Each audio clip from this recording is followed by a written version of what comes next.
spinae, which are the lower back muscles. There are also a few smaller muscles that serve an important role, such as the teres muscles and the infraspinatus. We want to focus on these muscles as well, as they will strengthen our shoulder through stabilization and also provide an aesthetic appeal. And when it comes to building a powerful and attractive looking back, I think that most of us want the following: large but not overdeveloped upper traps for thickness, wide strong lats that extend down low to create that elusive V-taper, strong lower traps and rhomboids for mid-back thickness, clear development and separation in the teres major and infraspinatus muscles, and a well-defined Christmas tree structure in the lower back created by the erector spinae. We can achieve these features and train all these muscles by choosing the right exercises to include in our back workouts.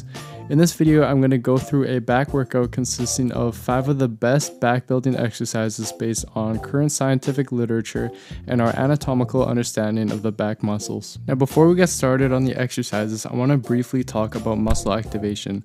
It's important that you have a solid mind-to-muscle connection with your back muscles during each of the back exercises you perform, or else you'll be training the wrong muscles. In fact, one study by Snyder et al. Examined the effect that cueing had on untrained athletes who were performing lat pull-downs. The study found that activation of the lats were significantly higher after coaching than before. Some helpful cues I personally use are to think about pulling with your elbows as opposed to thinking about pulling with your hands, and bring your shoulders down and away from your ears to press your traps before starting each movement. Another thing I also do for most back exercises aside from the deadlift is I'll remove my thumb from underneath and put it over the grip with my fingers, also known as a thumbless grip, as I find this makes it harder to engage the bicep and makes it easier to feel your back working. Using these cues will help you maximally activate the muscles that should be working in the following exercises.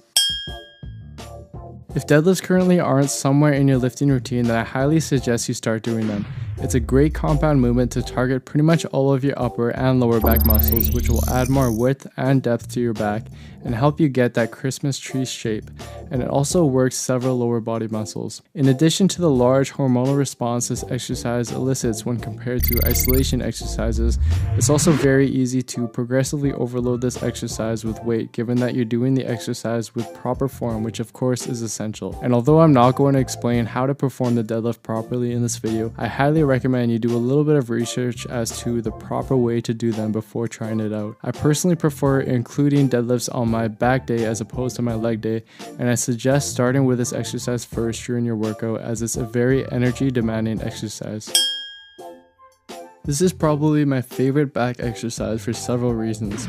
First of all, not only does it work pretty much all of your back musculature like your lats, lower traps, and rhomboids, they also greatly increase the role of your shoulder and scapular stabilizers like the teres muscles and the infraspinatus. And the fact that it's a closed chain exercise, meaning that the hands are held at a fixed anchor point, means that it may result in greater motor unit recruitment, as demonstrated in several studies that compared open chain exercises like lat pull downs with closed chain exercises like the pull-up.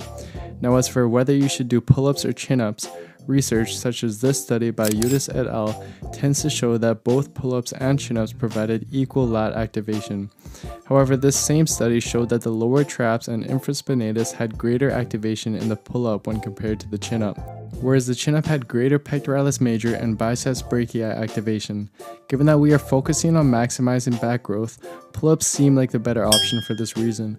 However, I urge you not to immediately draw conclusions directly from literature, especially solely from EMG studies, as all studies have flaws and we all have individual differences in our anatomy and body structure. So try them both out and see which feels better for you, and you can always include both in your workout. I find that a fairly wide overhand thumbless grip pull-up best activates my back.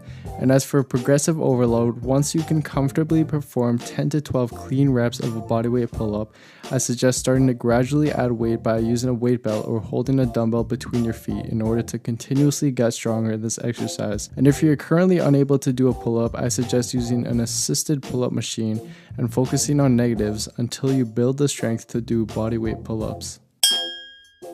Next, you want to move on to a horizontal rowing movement. One study by Lehman et al. Actually found that the seated row provided similar levels of lat activation as lat pull downs, but more activation in other areas of the back like the traps and rhomboids. So I definitely suggest you include a rowing type movement into your back routine to hit these other muscles, whether it be T-bar rows, bent over barbell rows, and so on. I prefer this variation of the chest supported row where you put a bench at an incline and pull a weighted bar towards your chest, which works the majority of your back muscles with more emphasis on your mid-back musculature. I prefer this exercise because it minimizes the involvement of my lower back in the movement, which has already gotten a good workout from my deadlifts. Now, although the pull-up is a superior exercise when compared to lat pull-downs, the lat pull-down is an excellent supplemental open chain exercise that targets pretty much the same muscles I previously showed in the pull-up, just with less involvement of the shoulder stabilizers. As for the best variations to perform them, in my opinion, overhand, middle, and wide grip front pull-downs with a slight lean back are likely the best options. Front pull-downs have been shown in numerous studies, such as this one by Barros et al., to be superior in terms of lat activation when compared to other variations like behind the neck pull-downs. And another bonus is it doesn't place your glenohumeral joint in a compromised position as behind the neck pull-downs do, so stick to front pull-downs. As for hand grip, one study by Lusk et al. Concluded that a pronated grip had significantly higher lat activation when compared to a supinated grip during lat pull-downs, which is why I recommend using an overhand grip. I also suggest a slight lean back during the pull-downs based on the conclusions of this study, which demonstrated that a slight lean back at 135 degrees led to an 11% increase in lat activation as long as no momentum is used.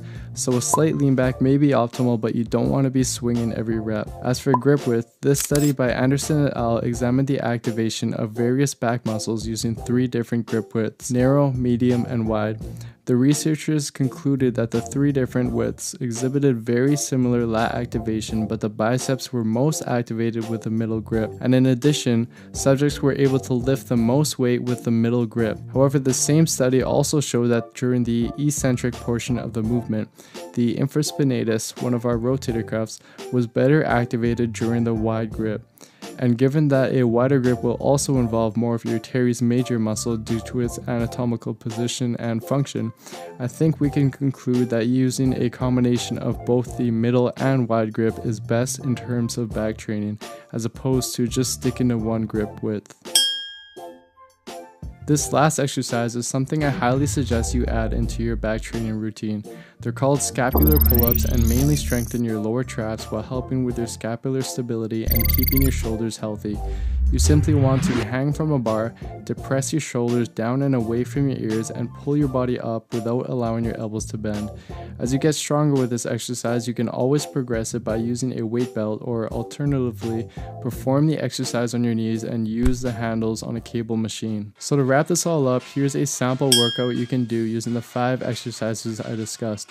You want to stick with this routine for a couple months and focus on progressively overloading these exercises, but I guarantee that if you get strong as hell with these exercises, you will develop a well-rounded and powerful looking back. Thank you guys for watching. I hope you found the video useful. I know it's a lot of information to take in at first, but I honestly believe that if you implement what I go through in the video, that you'll be able to maximize your back training and see a lot more back growth. And with that being said, I've put in a lot of time and effort into this video, so I'd really appreciate if you hit that like button and leave some comments below as to what you liked about the video, what you think I could improve on in the future, and also if you have any questions about the video that you'd like me to answer. And as always, please don't forget to hit that subscribe button as well, as it really motivates me to continue making informative content like this in the future. And I also highly suggest that you check out some of my other videos that I made, as I think you guys will find it useful as well. And that's basically it for today, guys. I'll see you next time.